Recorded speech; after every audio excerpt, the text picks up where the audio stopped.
Wick system atau sistem sumbu itu ada beberapa modifikasi. Selain modifikasi, ada juga cabang-cabangnya. Seperti apa? Simak videonya berikut ini.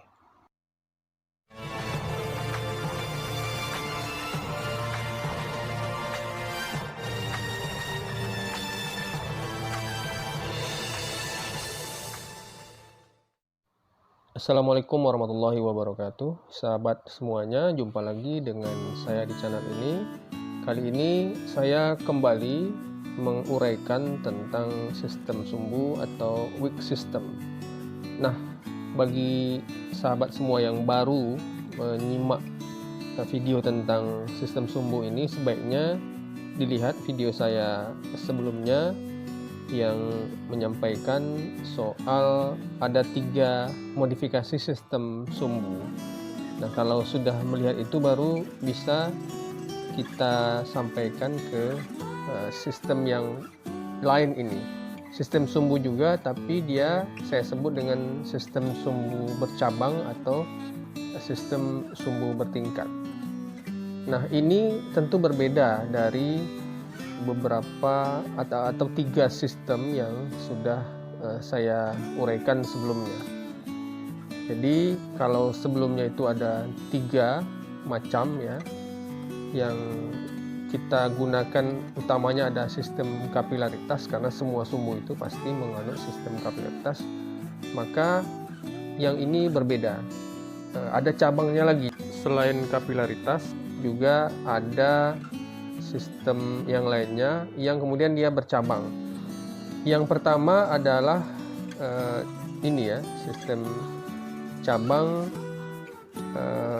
tetes ya, yang bercabang dengan sistem mendatar atau mata air.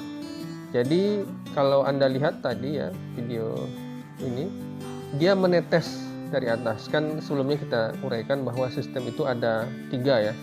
Jadi ada sistem kapilaritas biasa ya, dari bawah ke atas, kemudian ada yang rata ya, rata air, kemudian ada sistem tetes.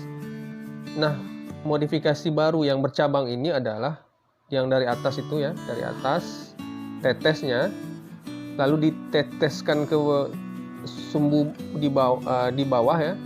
Di bawah ini ada tanamannya.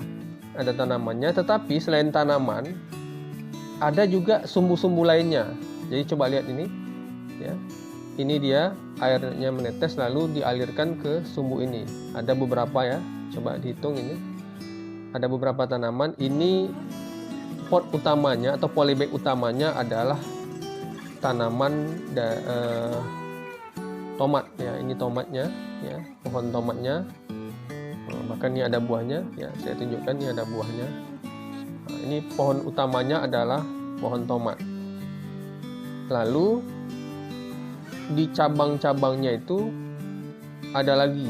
Nah, cabang-cabangnya ya ke sumbu yang lain itu adalah dengan menggunakan tanaman seledri. Nah, ini tanaman seledri sekelilingnya ada 6 atau 7 gitu ya. Nah, itu dan dia rata ya. Itu yang pertama. Yang kedua, sistem yang kita pakai adalah sistem sumbu tetes yang menetes ke air. Jadi airnya itu tetap utuh ya.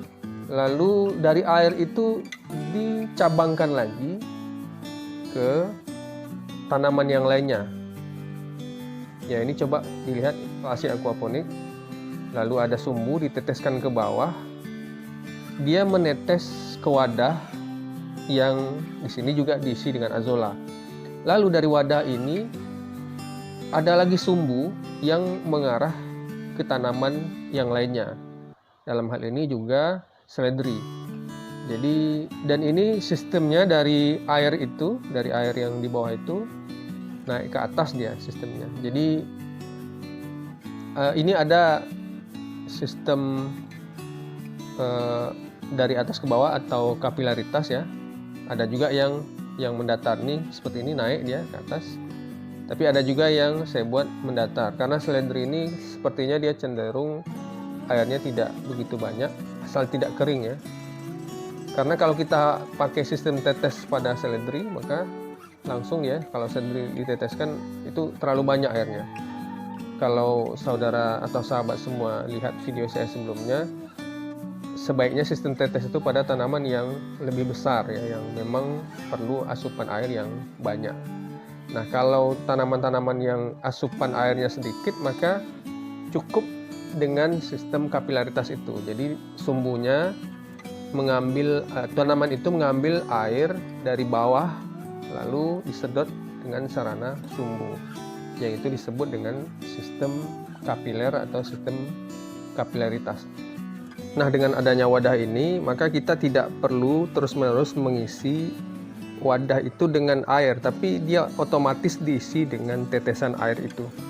Sahabat semua, kalau Anda menyimak video saya sebelumnya, maka ada beberapa sistem sumbu yang sudah dimodifikasi. Kalau asalnya itu adalah sistem sumbu kapilaritas, jadi air dari bawah ke atas. Lalu yang kedua, dia rata ya. Kemudian yang ketiga ada sistem tetes atau infus, seperti yang di video ini ya. Sistem infus, dia airnya itu turun ke bawah. Nah, modifikasi dari bercabang itu adalah sistem yang menggabungkan beberapa sistem itu.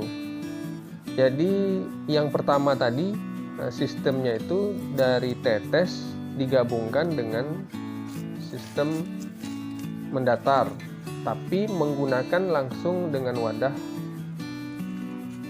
sumbunya. Jadi dari tetes ke sumbu lalu ke tanaman. Nah, yang kedua tadi adalah dari tetes ke air, lalu dari air ke sumbu lagi dengan sistem kapilaritas atau sistem mendatar. Jadi modifikasi percabangan itu yang ada pada video kali ini. Nah, ini seperti video yang ada sebelumnya. Sahabat, demikian saja yang dapat saya sampaikan kali ini. Semoga video ini bermanfaat bagi sahabat semuanya. Terima kasih sudah menonton. Silakan like, share, dan subscribe ya. Jangan lupa kita terus menanam. Mari kita hijaukan rumah kita, kota kita, dan bumi kita. Assalamualaikum warahmatullahi wabarakatuh.